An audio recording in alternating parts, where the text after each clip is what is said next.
ke? Okey.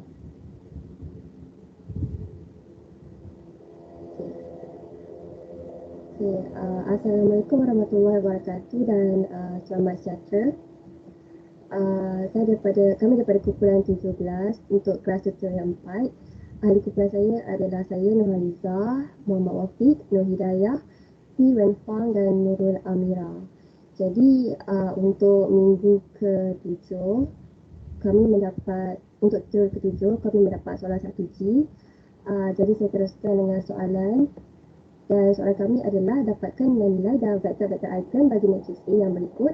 Tentukan sama ada A terperpencurukan dan berikan sebabnya.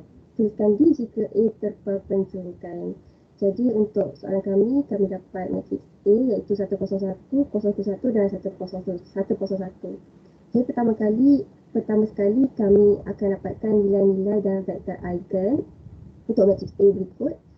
Dan untuk dapatkannya kami akan dapatkan penentu bagi matriks A ditolakkan dengan lambda I dan akan disamakan dengan sifar. Maka setiap nilai bagi matriks A akan ditolakkan dengan matriks yang ada nilai agen seperti berikut, iaitu seperti ini, dan akan dapat hasil seperti ini. Dan seterusnya kita akan melakukan peneraban, iaitu dapatkan penentu dan akan dapat satu persamaan seperti berikut. Dan kita akan samakan dengan sifar, iaitu ia merupakan persamaan cirian. Dan seterusnya kita perlu dapatkan nilai eigen dengan menyelesaikan persamaan cirian. Jadi persamaan cirian tadi ialah seperti berikut. Dan untuk dapatkan nilai eigen, kita akan selesaikan setiap perfaktoran dalam persamaan cirian, dan maka kita akan dapat hasil, iaitu untuk nilai eigen pertama sama dengan 2, nilai eigen kedua sama dengan 1 dan nilai eigen ketiga sama dengan sifar. Terusnya kita akan masukkan semua nilai eigen pada matriks A ditolakkan lambda I darabkan dengan X sama dengan sifar untuk dapatkan ruang eigen yang sepadan dengan setiap nilai eigen. Jadi untuk nilai eigen pertama, iaitu tadi sama dengan 2, kita akan masukkan 2 pada persamaan awal tadi, iaitu nilai eigen dia akan samakan dengan 2 dan kita akan dapat seperti matriks ini. Dan kita akan teruskan dapatkan seperti ini, dan kita akan gunakan proses OBP seperti biasa, dan kita akan dapatkan satu SQL yang terbentuk, iaitu seperti ini. Dan maka kita akan selesaikan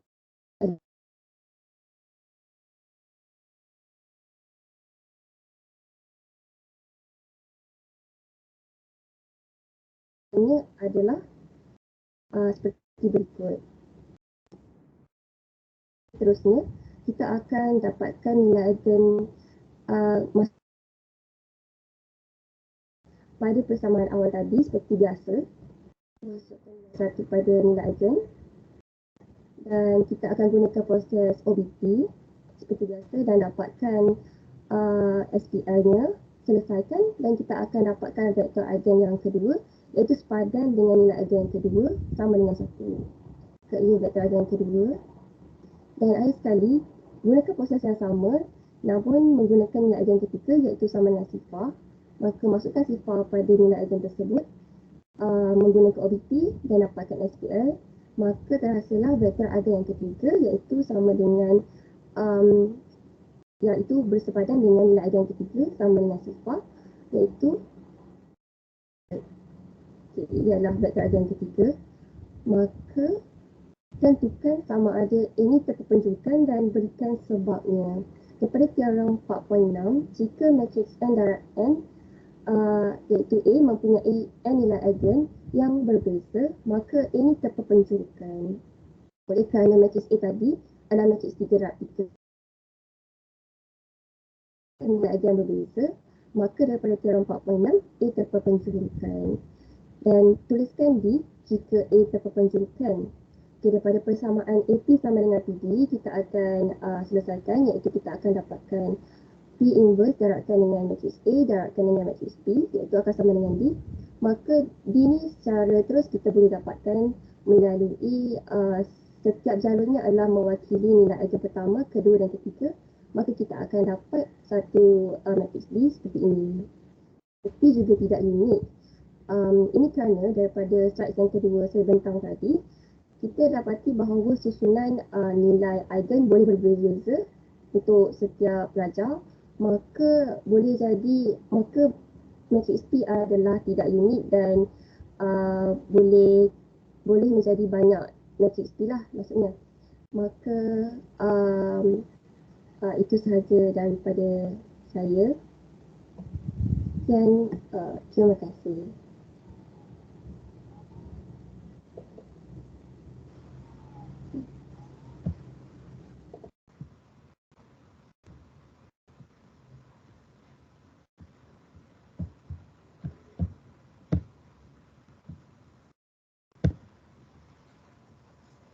Okey. Baiklah, terima kasih Haliza. Nama saya Nur Hidayah binti Ruzaimi. Saya akan mewakili ahli kumpulan saya untuk membentangkan soalan tutorial 8.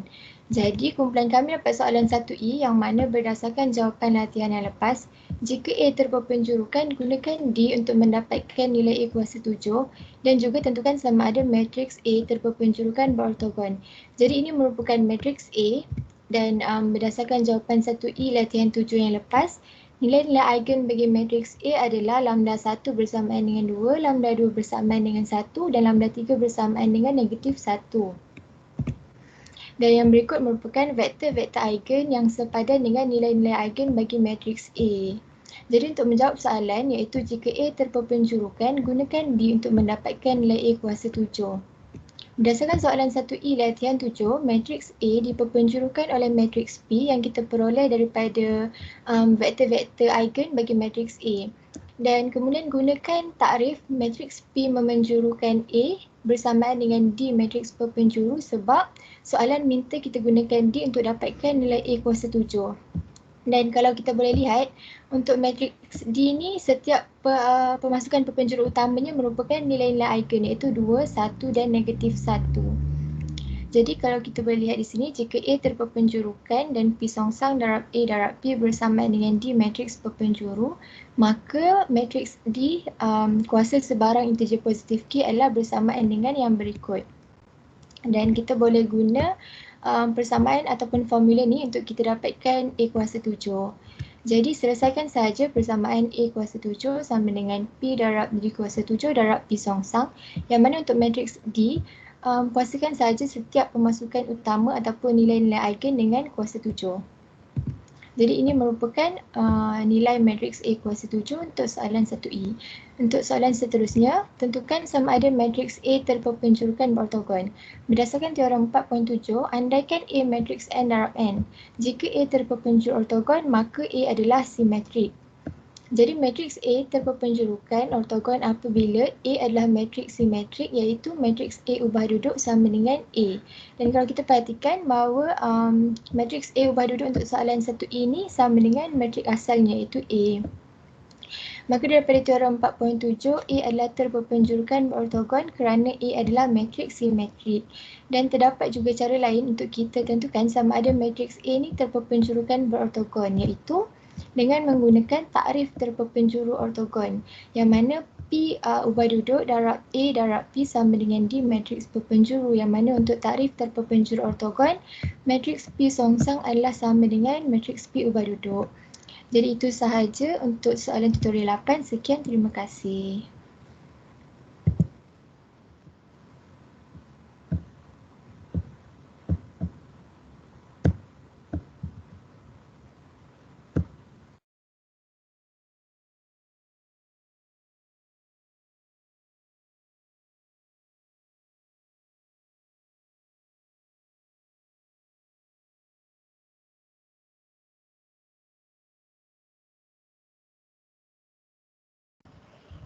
Baiklah, Assalamualaikum. Nama saya Muhammad Wafiq dan saya akan sambung pembentangan kumpulan untuk latihan 9. Dan untuk soalan 9 kami dapat 1I, di mana soalan tersebut pertimbangkan penjemahan berikut dan tentukan sama ada penjemahan linear atau tidak. Jika penjemahan linear dapatkan inti dan julat, dan tentukan sama ada penjelasan linear 1 ke 1. So soalan 1I, soalan tanya untuk T6 adalah gubahan T5 dan T5 gubahan T6. Dan ini adalah matriks bagi T5 dan T6. Dan untuk gubahan T6, T5, fungsi ini wujud kerana julat T5 adalah subset bagi domain T6. Dan untuk T5 gubahan T6, fungsi tak wujud kerana julat T6 bukan subset untuk domain T5. So jadi kita teruskan kepada soalan yang pertama, tentukan sama ada penjemahan linear atau tidak.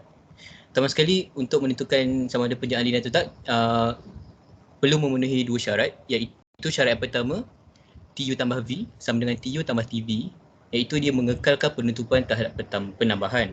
Dan yang kedua adalah TCU sama dengan CTU, dia mengekalkan penutupan terhadap pendaraban skala C.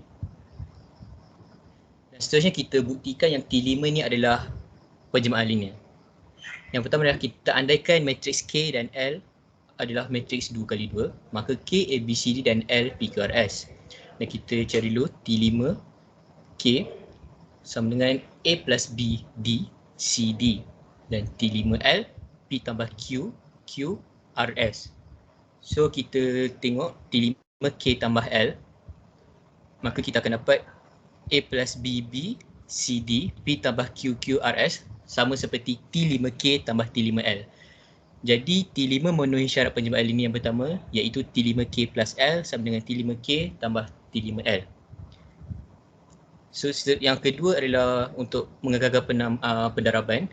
Kita andaikan matriks H, MNOP dan C adalah nombor nyata, maka kita tunjukkan CT5H sama dengan CT5 MNOP.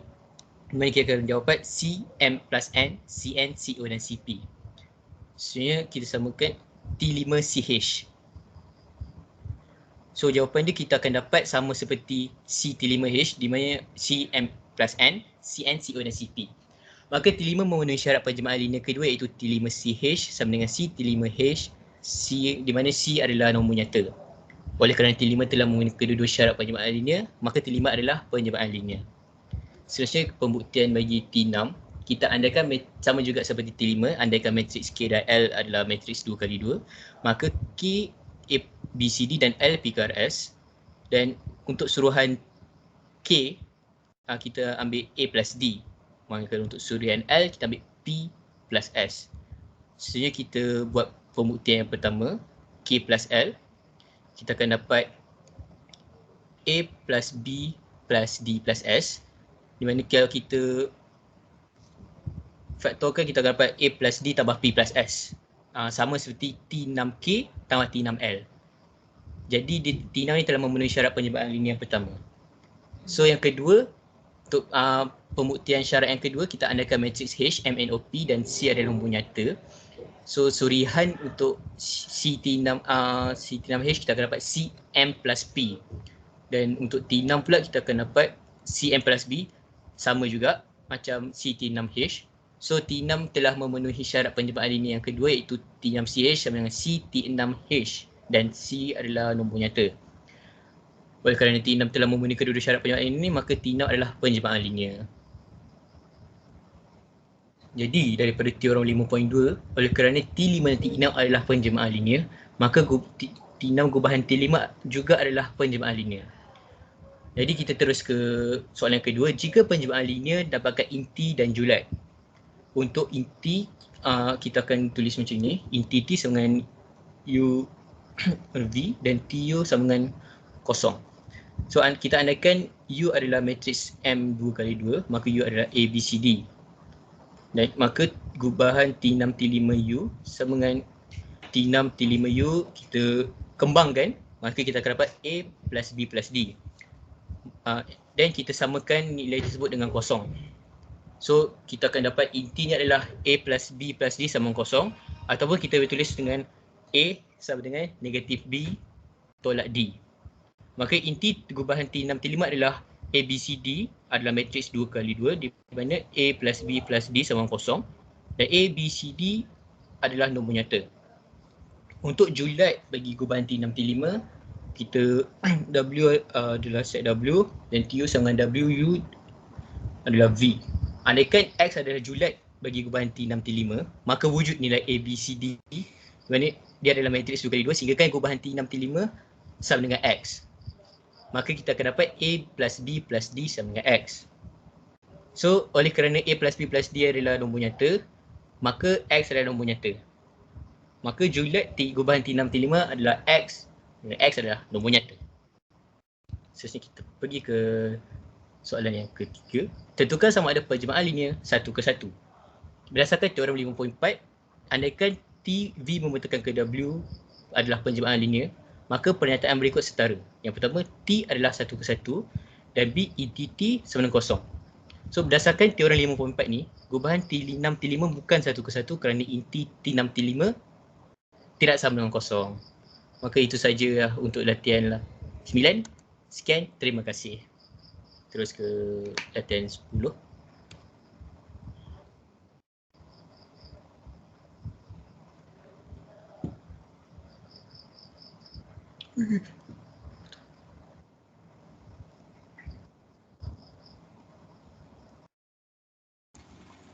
Selamat sejahtera.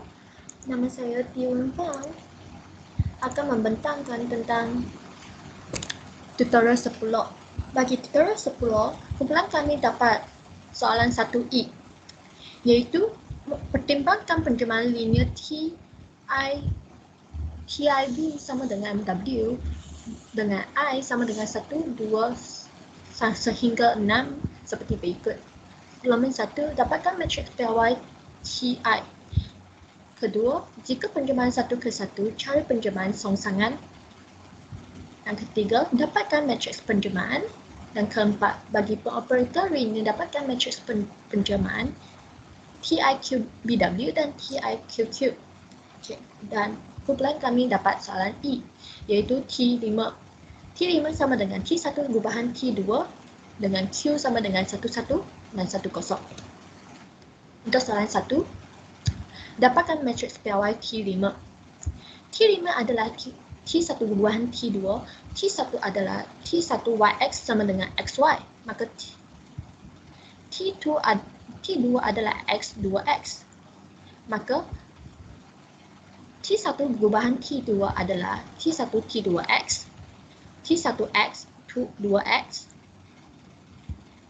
Kami terbalikkan, jadikan 2XX, keluarkan, faktorkan X, jadikan 21X. Maka matriks PY bagi T5 adalah 21. Seterusnya, jika penjemahan 1 ke 1, cari penjemahan songsangan bagi T5 songsangan julat T5 bagi sama dengan V. Dan untuk membuktikan penjemahan 1 ke 1, kami guna tarifan fungsi 1 ke 1, iaitu U di dalam V, TU sama dengan TV sehingga dan U sama dengan V. Bagi T1, apabila TU sama dengan TV, maka U1, U2 sama dengan TV1, V2. U1 sama dengan V2, V1. Maka kami boleh buat satu konklusi, U1 sama dengan V1, U2 sama dengan V2.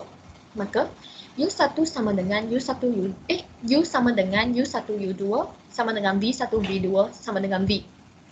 Bagi fungsi T2 adalah andaikan sama juga kami andaikan TU sama dengan TV. TU1 sama dengan TV1. U1 sama dengan U1 2U1 sama dengan V1 2V1. Maka U1 sama dengan V1. Dengan ini kami boleh maka U sama dengan U1 sama dengan V1 sama dengan V. Kerana T1 dan T2 adalah penjemahan 1 ke 1, maka T1 gubahan T2 juga penjemahan 1 ke 1 dengan teorem 5.6. Maka kami boleh cari songsangan bagi T5 kerana T5 songsangan wujud.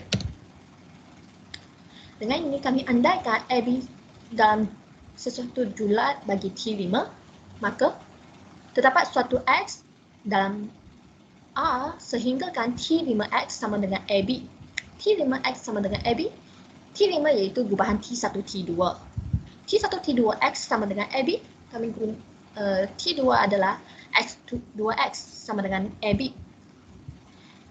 T1 2X kami terbalikkan X2X jadi 2XX sama dengan AB. Maka kami boleh buat satu konklusi 2X sama dengan 2, X sama dengan B. Maka 2B sama dengan A. Maka kami dapat julat T5 adalah 2B, B dengan syaratnya A sama dengan 2B, A2B. Dengan ini, songsangan bagi T5 adalah T5 songsangan 2B, B sama dengan B. Terusnya, dapatkan matriks penjelmaan bagi T5. BV adalah 1, maka T5 1 sama dengan 2, 1. Maka kami boleh pisahkan, jadikan kami boleh pisahkan jadi 1 darab 1, 1 tambah 1 dalam matriks 1, 0. Maka kami boleh buat satu kesimpulan iaitu T5 BVQ sama dengan 1 matriks 1, 1. Soalan keempat, bagi operator linear, dapatkan matriks penjelmaan. Oleh kerana ruang vektor T1 dan T5 adalah berbeza, maka T5 bukan pengoperator linear. Matriks penjelmaan tidak dapat diselesaikan. Sekian, terima kasih.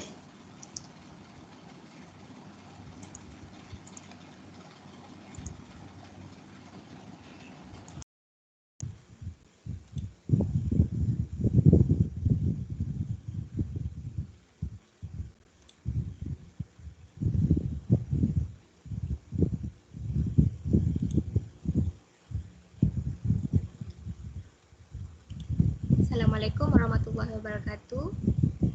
Saya Nur Amira binti Baharudin. Saya nak bentangkan latihan 11 soalan 3E.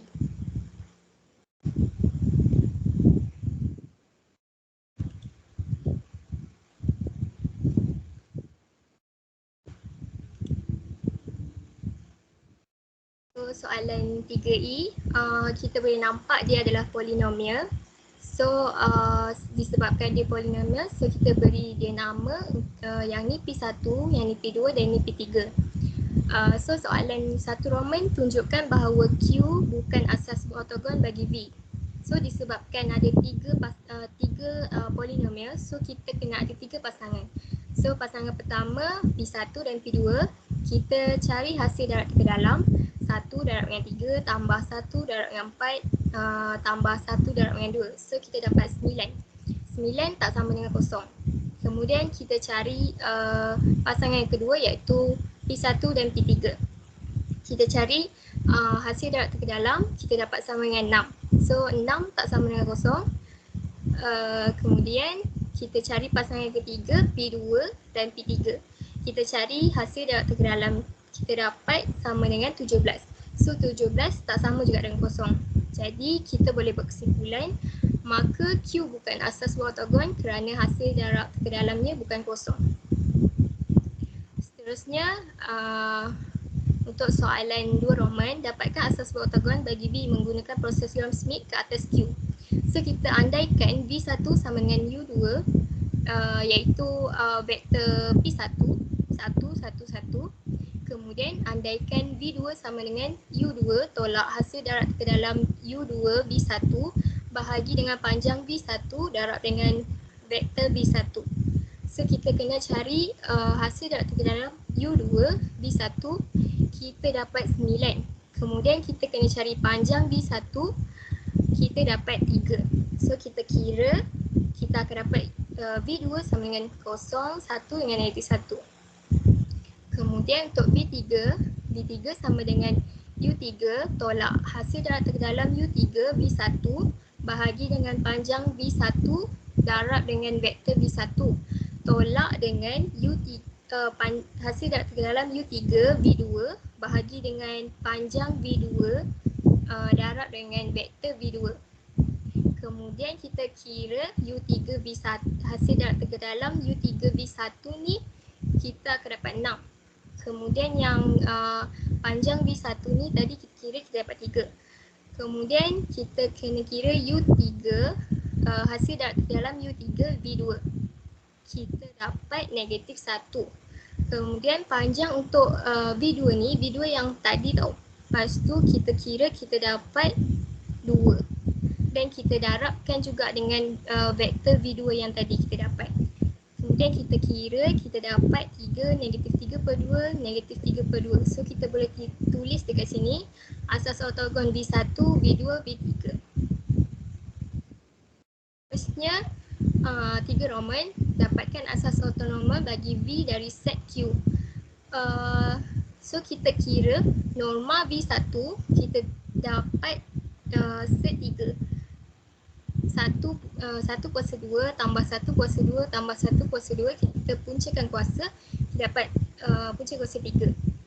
Kemudian kita kira untuk V2, kita kira 0 kuasa 2 tambah 1 kuasa 2 tambah negatif 1 kuasa 2, kita punca kuasa, kita dapat punca kuasa 2. Kemudian untuk V3 juga sama, kita dapat 2 per 3 se 6. Dekat soalan ni kita nak kira dia normal atau tak. Kalau dia tak normal, maksudnya norma dia tak sama dengan 1. Macam ni soalan ni tak normal. So kita untuk dapatkan asas ortonormal ni, setiap vektor harus dibahagi dengan norma masing-masing. Seperti V1, norma V1 ni kita bahagi dengan V1, dengan vektor V1. Contohnya Q1, kita bahagikan norma V3 ni bahagi dengan vektor V1. So kita akan dapat Q1 yang ni. Kemudian untuk V2 juga sama, kita bahagikan norma V2 ni dengan vektor V2. So kita akan dapat Q2. Kemudian Q3 juga sama, kita bahagikan norma V3 dengan vektor V3, kemudian kita dapat Q3. Okey, itu saja. Terima kasih.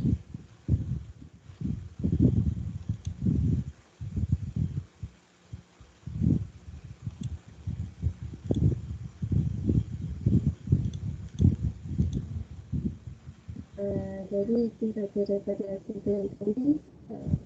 Dan terima kasih.